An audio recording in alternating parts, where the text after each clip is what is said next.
Hello, everyone. As Mieko already said, today I would like to tell you something about one of the topics of my work. The plan of my presentation is as follows. I would like to start with a very short introduction about open quantum systems.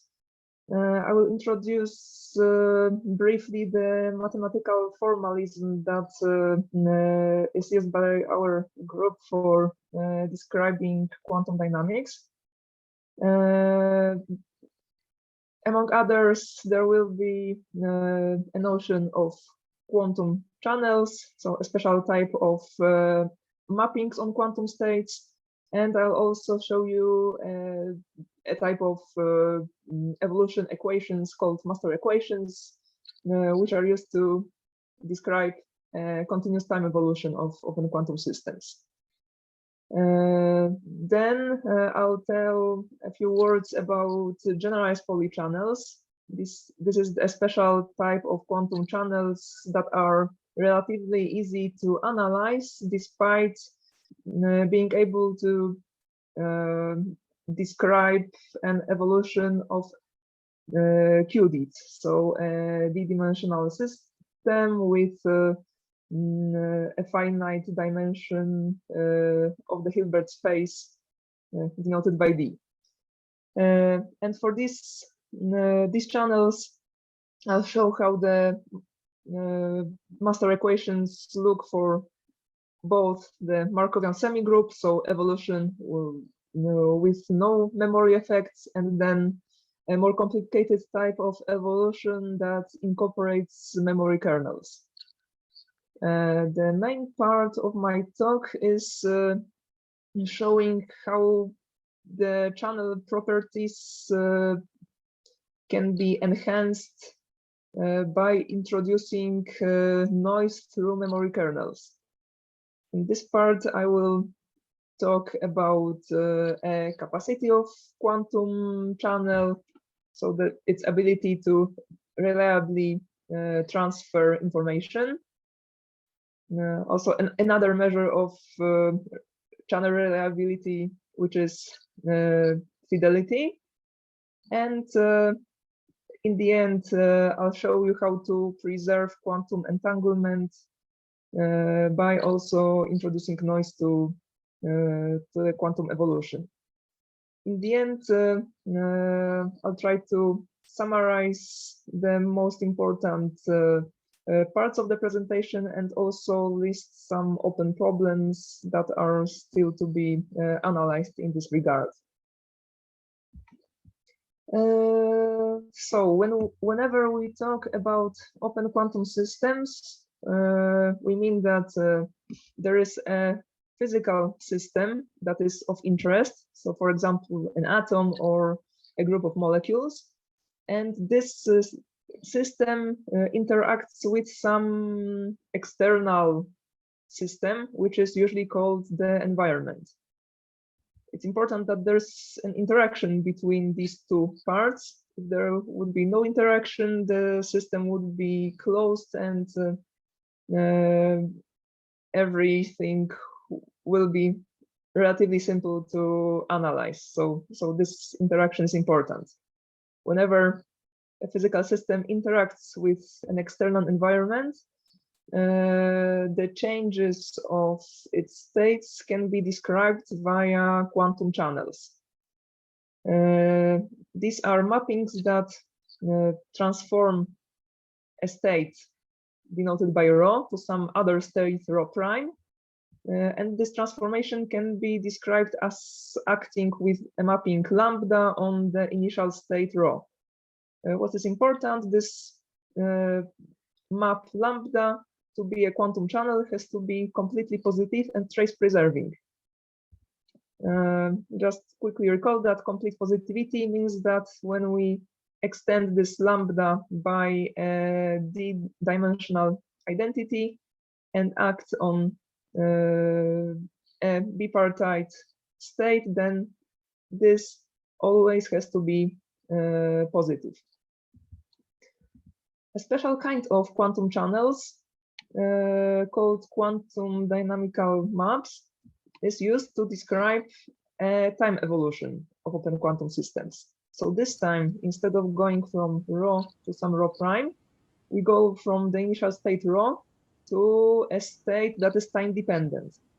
Kasia, can I interrupt you? Of course. So, you know, so I think that majority of people here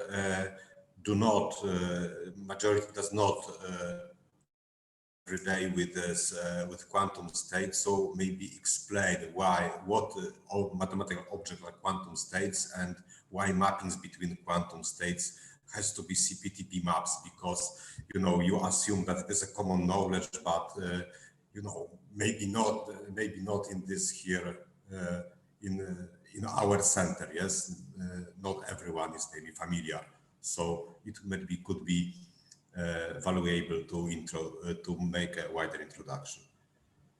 Okay, so I'll try. If it's still too brief, just let me know.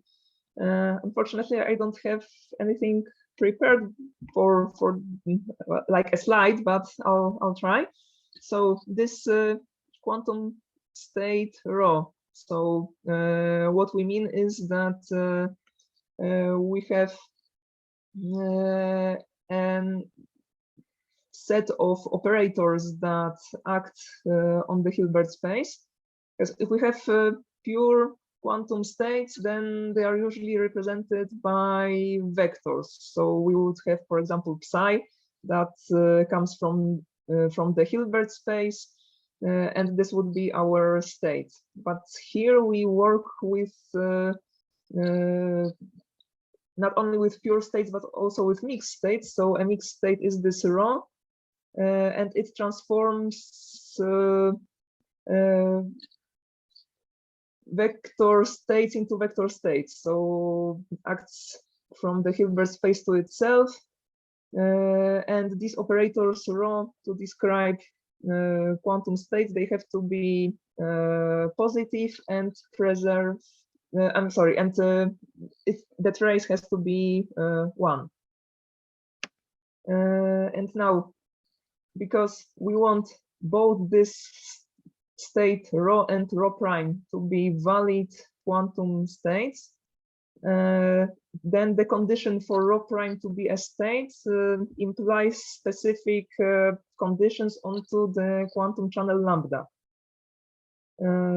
So, for example, trace preservation comes from the fact that if we take a trace of rho prime, then a trace of lambda on rho also has to be equal to 1. Therefore, lambda has to preserve the trace of rho, which also was 1. And the positivity of rho prime implies that lambda acting on rho is positive. So here we would have positivity preserving. Although in quantum systems, even here, when I talk about physical system plus environment, this is a composite system. So we have a Hilbert space for the physical system, a Hilbert space for environment, and some Hilbert space for the entire physical system plus environment. And whenever we take a state from this big system, we also want this to be a valid state before and after acting with lambda within the physical system. Therefore, if we don't change anything in the environment, this would be this identity, and change something in the physical system, this would be this lambda. So the mapping acting on the entire system would be this tensor product, and rho AD is just any state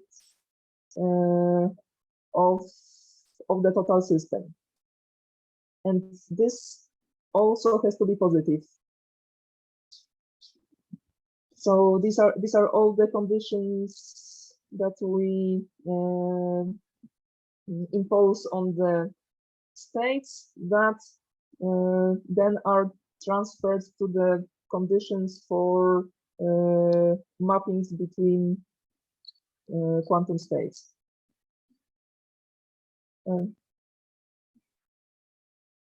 Yeah, how was it? What do you think?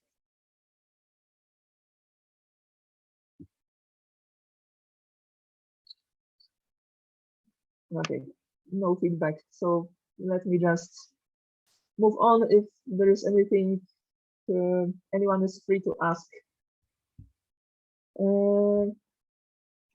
So now that we more or less know what quantum channels are, all of these changes described by quantum channels can be both time dependent, time independent, continuous, not continuous. So among all of these transformations, we take a specific subclass where now, instead of transforming the initial state rho to the final state rho prime, we transfer the initial state rho to the final state that depends on the moment in time that is taken into consideration. And all of this time dependence is encoded into the mapping between states. Again, due to the conditions that have to be imposed in general on quantum channels, we also have conditions for this lambda of t that is called a dynamical map. So for any time t, this mapping has to be, again, completely positive and trace preserving. So it has to be a quantum channel. We always assume that we start at time 0. So this condition has to hold for any time t that is greater than or equal to 0. And also at the beginning, we need to recover the initial state rho. Therefore, if we take t equal to 0, so here on the right-hand side, to recover rho, we would have to act on it with the identity operator. So this is this last condition in equation 3.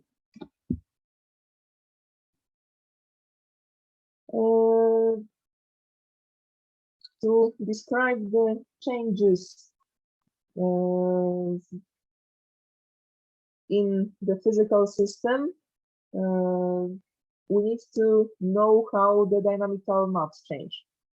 As was shown here, all of the information on the evolution is encoded into the dynamical map. So from now on, we work only with them. To describe the evolution in time of the quantum system, we use evolution equations that are called master equations. And these are the equations for the dynamical maps lambda of t. So two examples of that equations are as follows. The simplest one is for the Markovian semigroup. So this is the case where there is no memory effects that are taken into account. So whenever we take a time derivative of lambda, all that changes is that we act with a time constant operator L on this object. And the operator L has a very specific form that was proven to always lead to a physical mapping. So by H, I denote the Hamiltonian of the system. Vk are operators that are often called noise operators because they introduce some kind of noise to the Hamiltonian evolution. And gamma k are decoherence rates that always have to be taken as positive. Now, if we want to also consider noise effects on the system, we have to introduce, for example, memory kernel master equations. So previously on the right-hand side, there was a constant operator acting on lambda. Now we have an integral with the memory kernel k that is also time dependent. So this is a much more involved equation than the previous one, but also it allows to describe many more types of evolution. In my work, I mainly work with two types of quantum channels. So whenever the qubit evolution is taken into account, so we have the Hilbert space of dimension 2, then the evolution can be described using polychannels, and these are the channels such that when we take a state rho, we put the poly matrices on both sides and take a sum with coefficients that form the probability distribution. So P alpha are positive and they sum up to 1. There are many generalizations of polychannels to describe the evolution of qubits. So we move from dimension 2 to any finite dimension d. One of such generalizations is with mutually unbiased bases. So we take a set of orthonormal bases.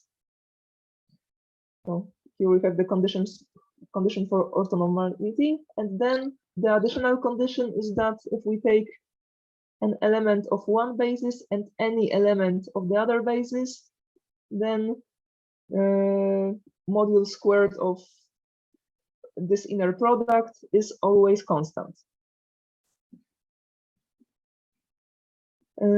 Using this basis, equation 7 can be generalized to a channel lambda, which is called generalized polychannel. And here D is the dimension of the underlying Hilbert space. P alpha and P0 again form a probability distribution, and Phi alpha are constructed using the vectors from mutually unbiased bases.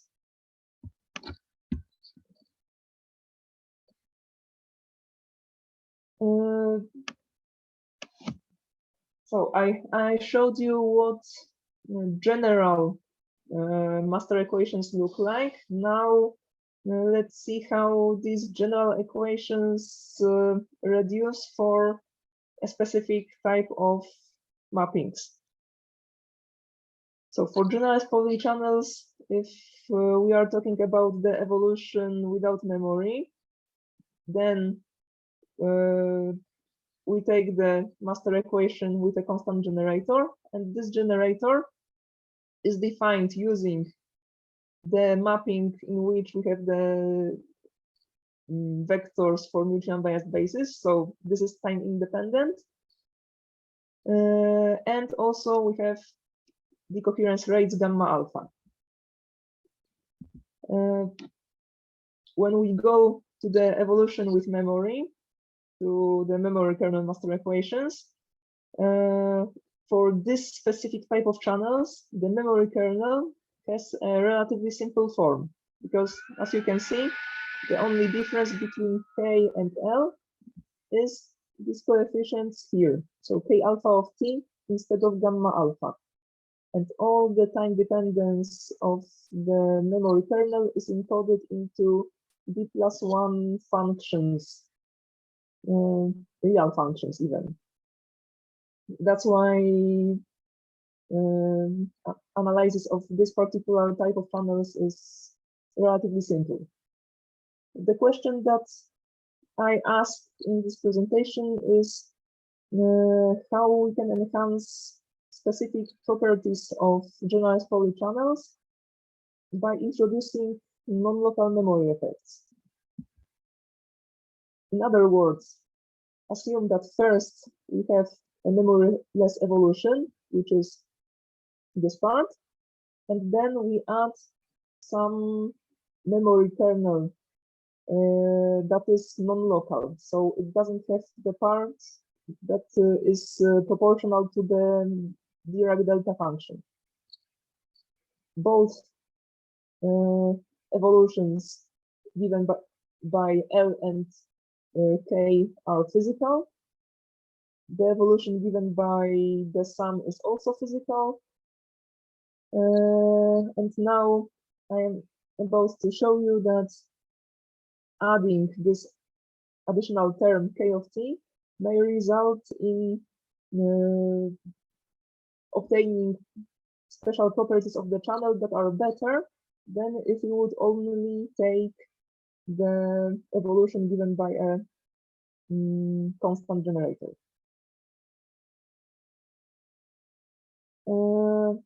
Two words on the technicality of dealing with memory kernel master equations. In general, of course, we work with operators. So the dynamical map lambda is an operator, the memory kernel is an operator. So this equation is an integral differential equation for operators. And in general, it's hard to deal with. Again, but for generalized Pauli channels, it turns out that because they have the same eigenvectors in the operator space, so these are these U alpha k's, we can go from concerning equation 14, which is for operators, to equation 16, where we have only eigenfunctions. Lambda alpha are eigenvalues of lambda, kappa alpha are eigenvalues for the memory kernel, and to even after this simplification, to find the solution of an integral differential equation, one has to use the method with Laplace transforms. So let me recall how the Laplace transform is performed is with this tilde. So we take an integral of the function times exponent of minus st, and this is what we know as the Laplace transform of the function. So here, going from equation 16 to 17 is finding the dependence between Laplace transforms of lambda alpha and kappa. And to go back to the time domain, we have to compute the inverse of the Laplace transform. This is in general very hard, even when working with functions. Therefore, in what follows, I only consider some specific examples where this inverse transformation can be done. The first quantity that is important with regards to quantum channels is their capacity. I consider here two types of channel capacity. First, let me recall or inform you that the Kolevo capacity is a measure of the maximal rate of classical information that can be transmitted through a quantum channel in a reliable manner. And this high-level capacity can be calculated using entropic expression, where we have maximization over every ensemble. This is denoted by pk and rho-k. This S here denotes the von Neumann entropy. The high-level capacity is calculated for a single use of the channel lambda. Now, if we would like to have an optimal rate for infinitely many uses of the channel, then that's where classical capacity comes in. And it is given using the expression for high-level capacity, but we take a limit with infinitely many uses, which is this lowercase m.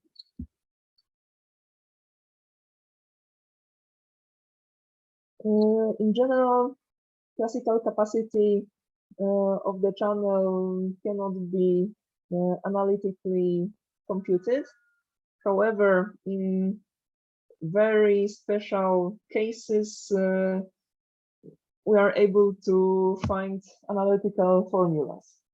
One such case is qubit evolution for poly channels, and the other one is for generalized poly channels, but only when all the channel eigenvalues are positive, and moreover,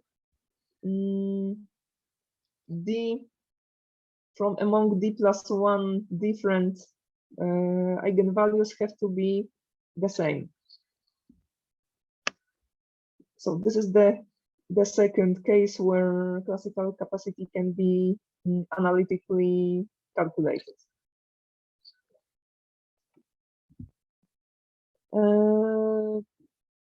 Using these formulas, I consider two special examples. So first example is for a constant in time memory kernel. As you know, only because in general k has to be time dependent, it doesn't mean that we cannot take the coefficients to be constant. So in this case, we have the memoryless evolution given by a constant generator, and for this generator, the eigenfunctions that describe the channel are just exponential decays. And for the memory kernel, one function is constant and always takes its maximal value, and the other functions oscillate. However, now if we consider the evolution for the sum of L and K, the eigenvalues of the channel complicate. So instead of having a simple cosine function as was before, we have a combination of exponential decay and oscillations.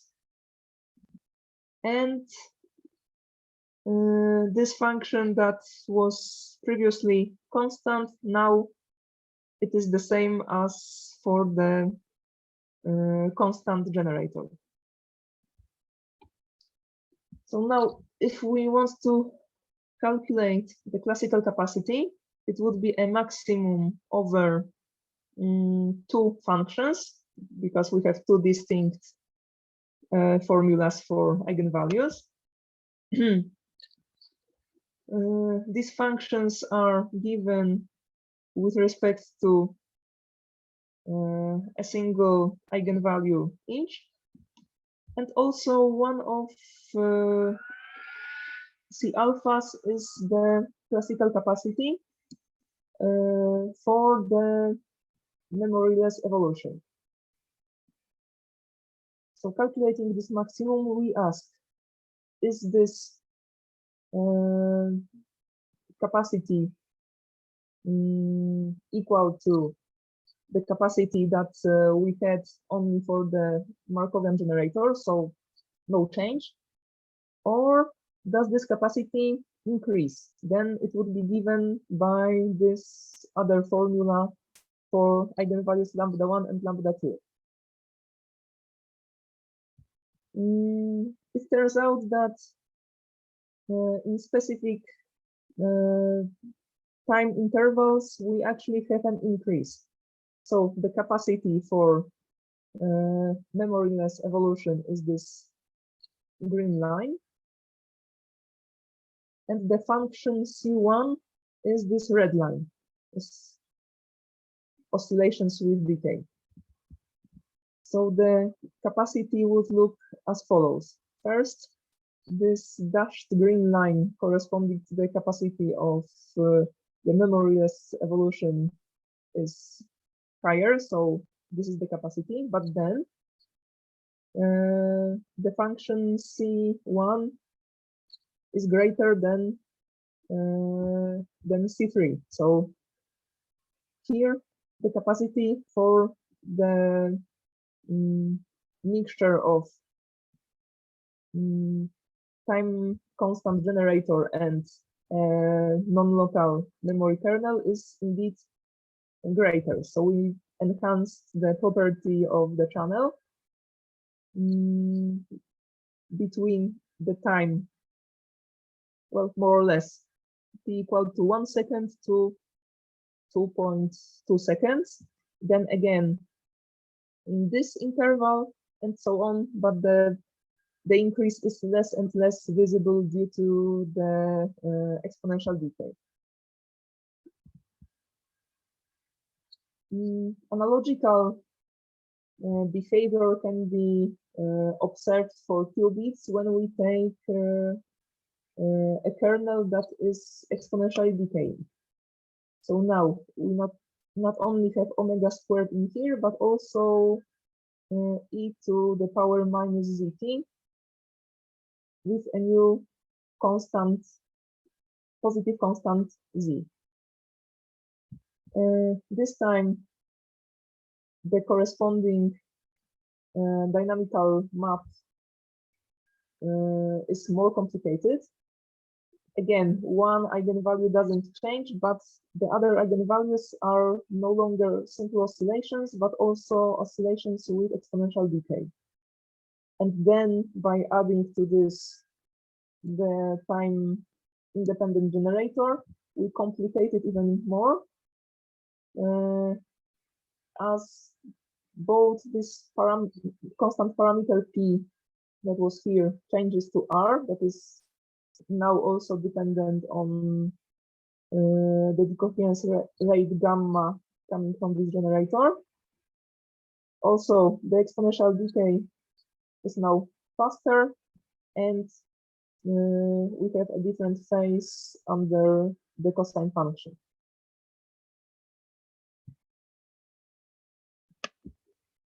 But as I already spoiled for you, the behavior is very similar for the classical capacity. So we start with the capacity that is better for the memoryless evolution. Then there is this peak for the mixture. Again, we go back to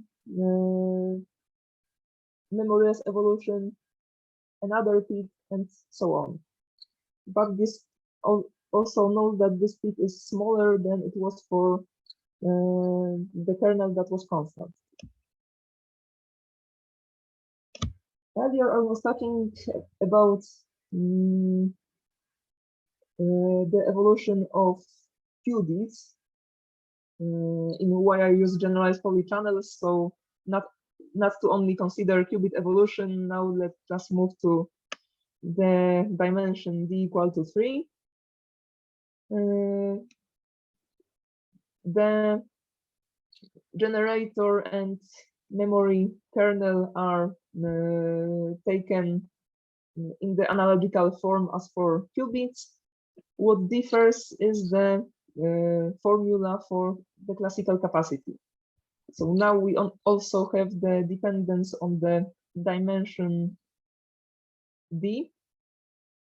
For q-trees, we take d equal to 3, so this will also slightly simplify. And now, after considering this higher dimensional case, we also can see from the plot that for a specific choice of parameters gamma, z, and omega, we can go to time intervals where the classical capacity is increased. What's important is that for this specific example that is considered here, the analytical formula for the classical capacity is not known. So what is calculated instead is the lower bound for the capacity, which is known. And also it is important that for the memoryless evolution, we know the exact capacity, because it's taken to be such a simple case that this dashed line corresponds to the exact capacity for the memoryless evolution. Only this red line is the lower bound, but wherever the lowest possible amount of capacity would be greater than the exact capacity for the Markovian evolution, then we of course would have the increase in classical capacity.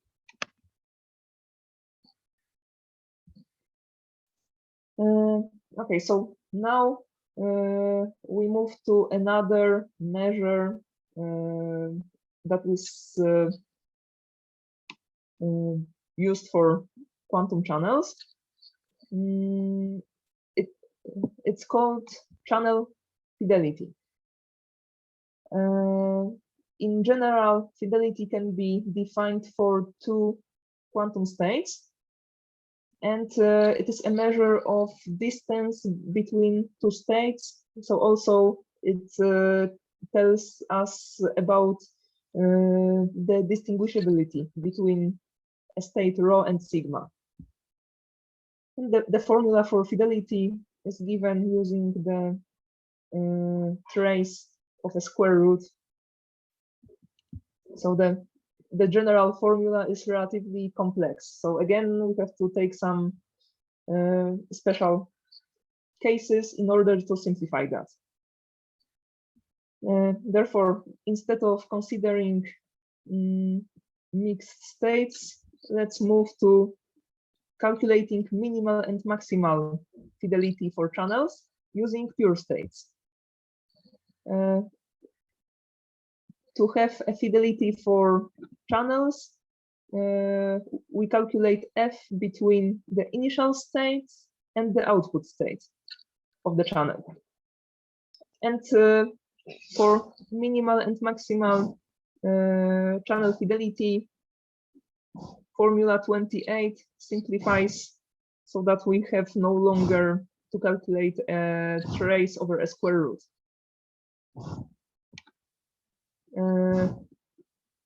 Another simplification for the generalized polychannels is that these traces can be written in terms of only one channel eigenvalue. So for minimal fidelity, it's the minimal eigenvalue. For maximal fidelity, it's the maximal eigenvalue.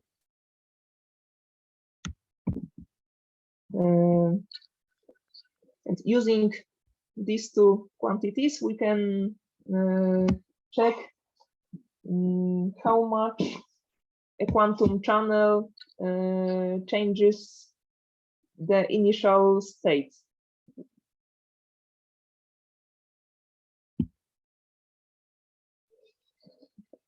Let us consider an example where the increase of fidelity can be observed.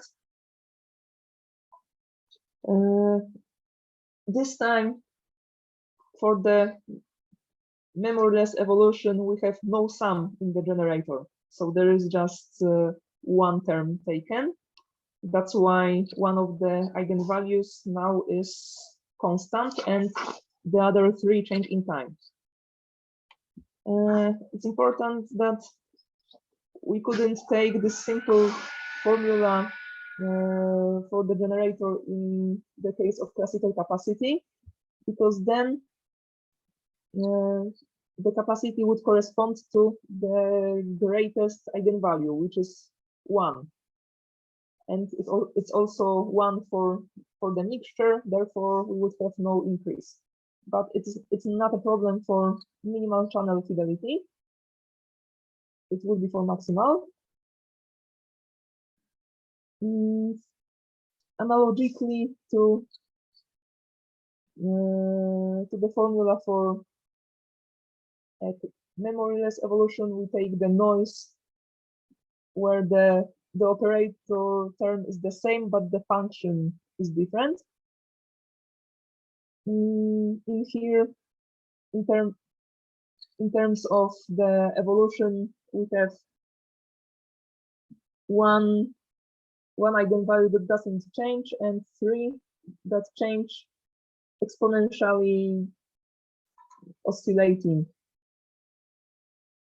This oscillation part will be important on the plot. So maybe let's not analyze this more complicated formula. It's just important that we take the evolution again for the sum and that the eigenvalues change. So calculating the minimal fidelity for the channel would be finding a minimum between 2 channel eigenvalues. So the fidelity for the memoryless evolution, it's known exactly without the need to take any minima. It would be this solid line, and the fidelity for the evolution with noise oscillates, and there are time intervals where the fidelity is greater. Maybe it's also worth noting that I'm only looking for evolutions where channel properties, so classical capacity, fidelity, or later preserving entanglement is enhanced only for specific time intervals. This is because, in general, I cannot find the evolution with noise that would always give me capacity or fidelity that is greater than for the memoryless evolution. This is not the case. So what I'm looking is only increases in certain time intervals.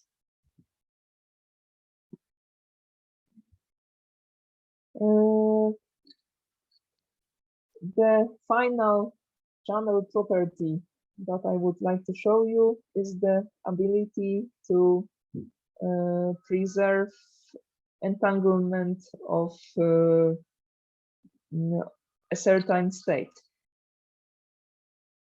Maybe also 2 words of explanation. When we have composite systems, so a physical system and another system, for example, and we consider the total system composed of at least 2 smaller subsystems, then it turns out that the states of this total can be written as tensor products of states from one subsystem and other subsystem, some combinations of these tensor products, but also there are some states that cannot be represented in that way. And these are entangled states. They are often used as resources in quantum computation or information processing. That's why considering evolution of entangled states is important. So I am interested in an entangled state, rho W, which is maximally entangled. So it's a product state where phi plus is given by equation 34, so relatively simple. And now I would like to evolve this state using the dynamical map lambda of T. But because rho W is a state of the total system, and lambda acts only on the on one subsystem, I have to introduce an extension of lambda to this higher dimensional system by this tensor product with the identity operator. And I act with this extended operator on the state rho W. For the lowest dimensional systems, so for qubits, there's a measure of entanglement that is relatively simple to calculate. It's called concurrence. For any state rho, it requires taking a maximum from 0, which will be separable, to some complicated formula, but we know analytical expressions to calculate this, and we know that this rho 1, rho 2, rho 3, rho 4, they depend on the choice of the state rho. So that's everything that's important about equation 35. For polychannels and this specific state rho W, concurrence simplifies so that we can only use the eigenvalues of the dynamical map and calculate it.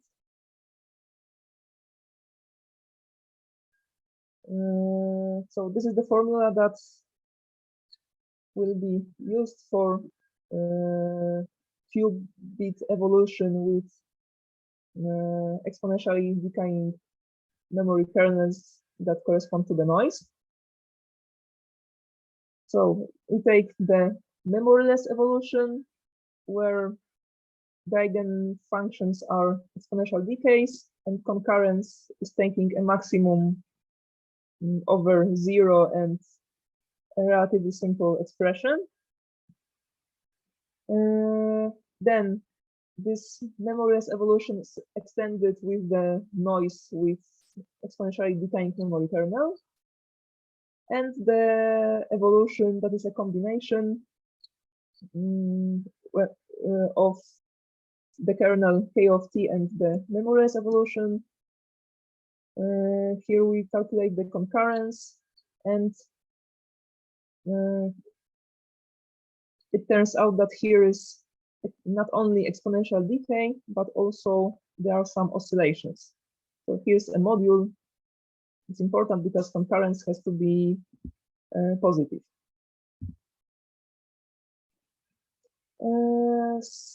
So let me plot these two measures of entanglement for memoryless evolution and for evolution after adding noise. So memoryless is this exponential decay, this dashed line, and the evolution with noise is dotted. So for 2 time intervals, I was able to find that the evolution with noise is better at preserving entanglement of the maximally entangled state than the evolution without memory.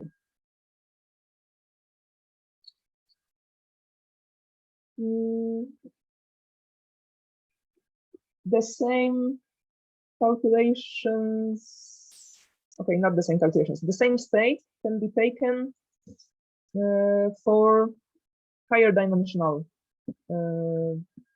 systems. So we move from qubits to qubits, 3-dimensional systems. So now this B on the right-hand side would be 3. However, whenever the dimension of the system is greater than 2, we can no longer use concurrence as a measure of entanglement. Now there are several measures to consider. I chose logarithmic negativity. Here we calculate the norm of a state rho, take a partial transposition with respect to the second subsystem, and calculate the logarithm of this. It is important that logarithmic negativity can be used to detect entangled states, but not all of them. It does not detect states that have positive partial transposition. So in other words, if we calculate partial transposition of rho, which is this rho T2, and this is still positive, and then we are out of luck because logarithmic negativity would not detect the entanglement of the state. However, the state rho W was chosen so that logarithmic negativity can be used to detect the entanglement, at least some of it.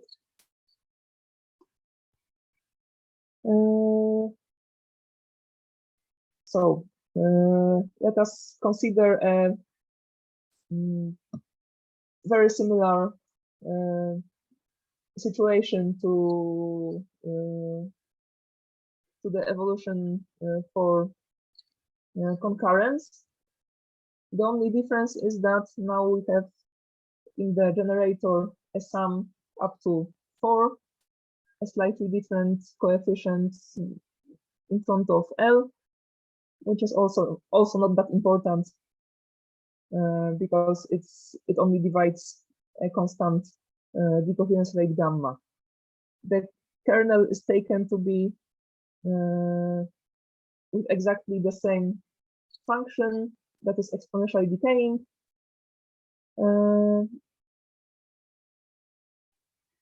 And now I wrote down the expressions only for the trace norm, not for the logarithmic negativity, but all that remains is taking a logarithm of this.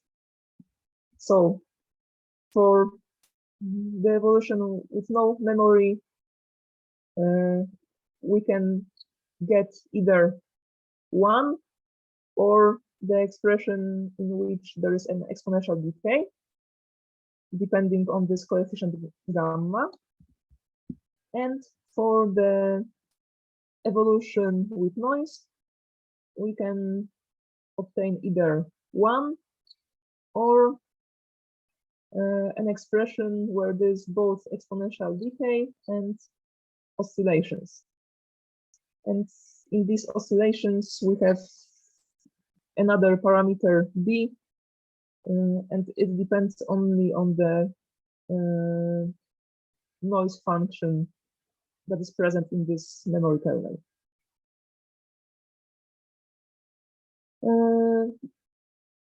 Let me show you how the situation looks after plotting logarithmic negativity.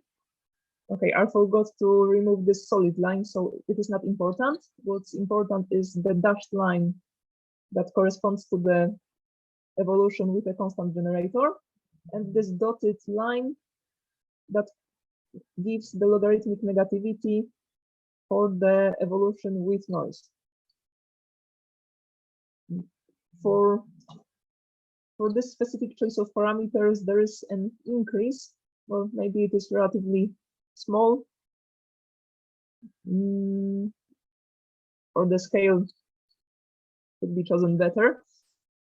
Anyway, what's important is that even for higher dimensional systems, when considering a measure that does not detect all entanglement, we can still show that this measure detects more whenever we take a specific noise and mix it into the evolution. Also only for a specific time interval. Outside of that, the Markovian evolution is still better.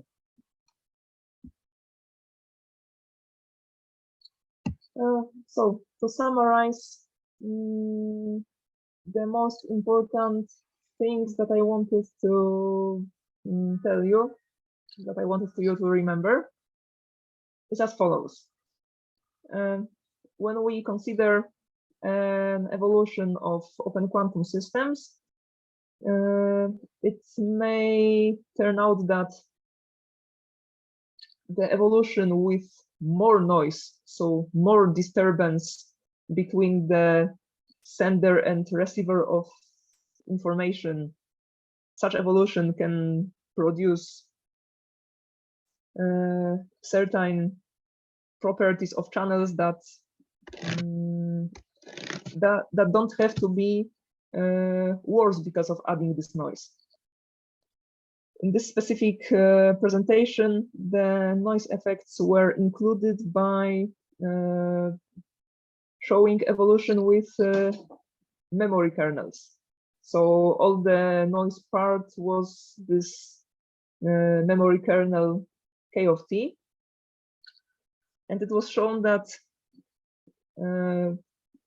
incorporating the noise in this memory kernel to the evolution could result in classical capacity or channel fidelity that are better for this noisy evolution that they were for an evolution without noise. It's usually not that obvious, so it was a surprising discovery at the time. Similar properties can be observed when one wants to preserve entanglements of a bipartite quantum state. The open problems that are still not answered would be considering other important measures that might be locally increased for noisy evolution. Some that come to mind would be other types of channel capacity. So for example, quantum capacity, where we could send quantum information via a channel, not only classical information. Also, output purity of channels. This measures how pure are the output states after acting on the initial state with a channel lambda. And also, one could ask whether entropy could be enhanced, not only von Neumann entropy, but Rényi entropy and generalizations of such. So this point requires a lot of study. Another thing would be to consider more involved memory kernels. All the results that I showed you were for two types of kernels. One kernel was constant in time, another kernel was decaying exponentially.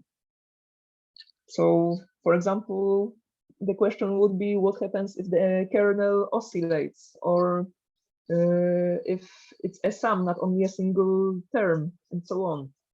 This is still to be checked. And also, one could ask what happens for other types of channels, the channels that are not necessarily polychannels, generalized polychannels, but maybe, for example, they are non-unital, so they don't preserve the maximally mixed state, or they are given by eigenvalues that are complex numbers. This is also not analyzed at the moment.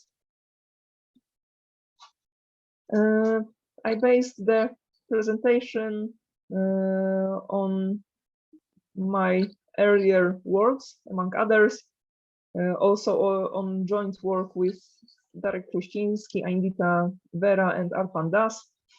Here are some references if you would like to know more on the subject than I was able to say during this short presentation. Okay, that's all from me. Thank you very much for your attention, and I hope it wasn't too technical. Maybe you have some questions.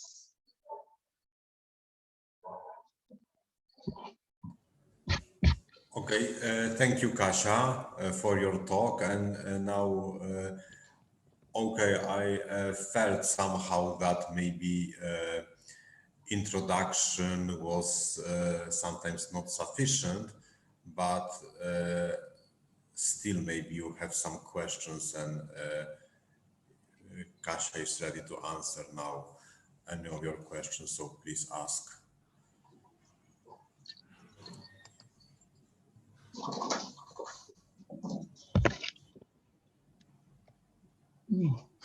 Can I have just a general question?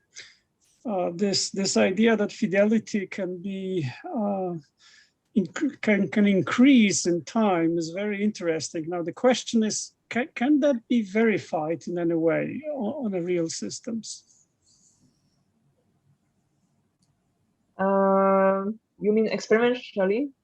Yes, because, well, it's very nice to see such theoretical results, and they can be very important. But of course, to have a strong impact on the field, it will be much easier if the experimentalists will confirm any effects of this sort. So do you have any idea how to approach the real world, so to say? The analysis of channel fidelity actually was based on the results from other authors, and in this paper the authors only considered polychannels, so qubit evolution, but I'm pretty sure that they talked about the experimental part of this process in more details than I ever did.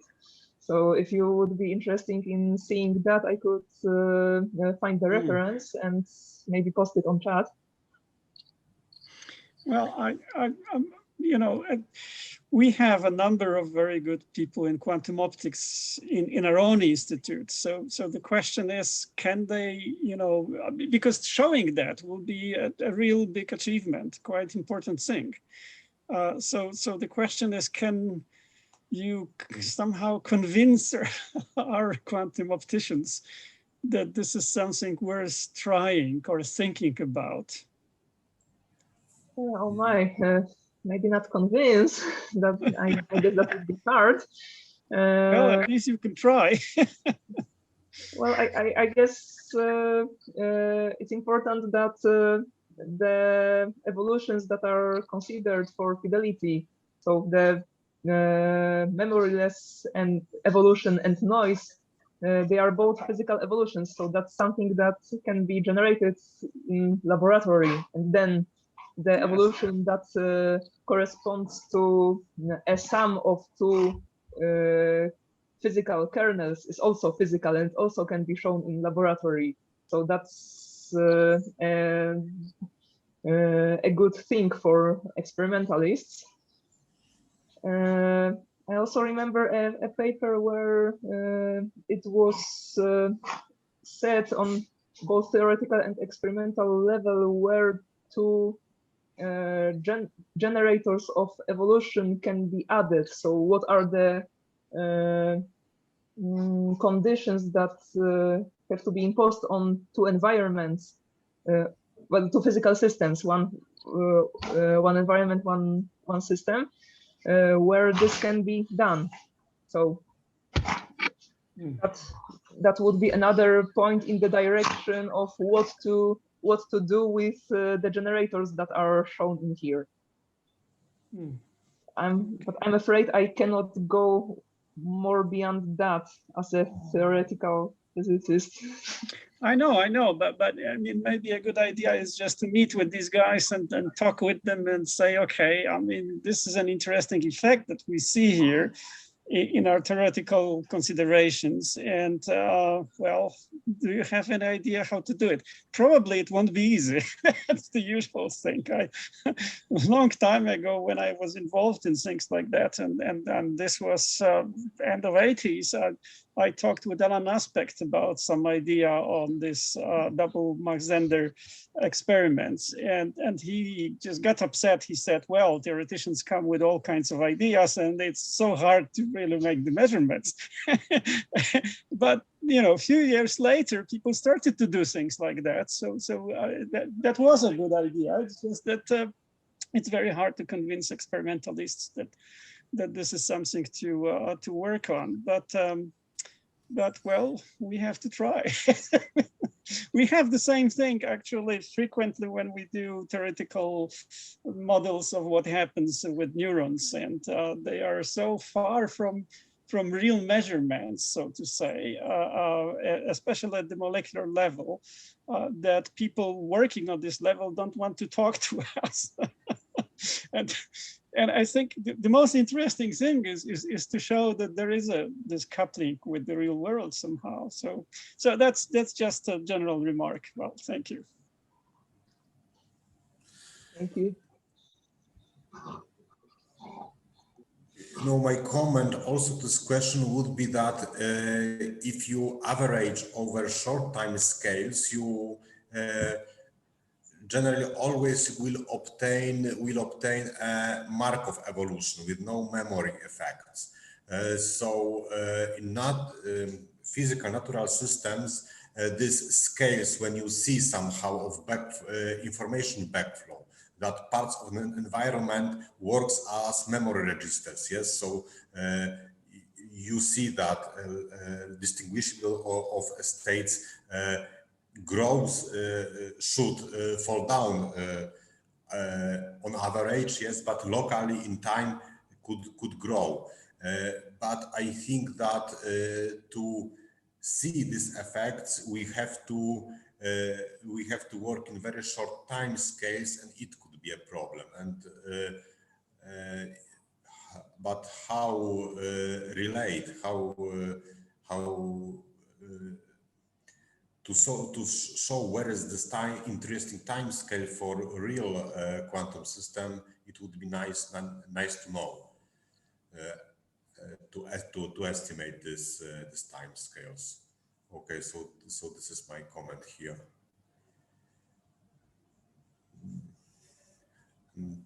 Maybe yet someone would like to ask about something.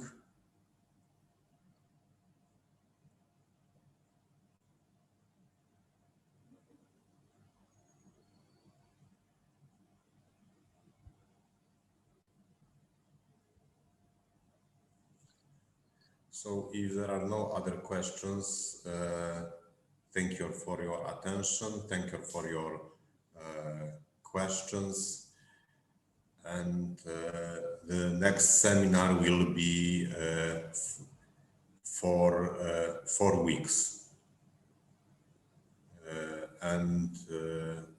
I think that Tomek Piotrowski will be the speaker. But of course, the details will be in email as usual. So thank you once again, and we meet again in 4 weeks, in 2nd March. See you.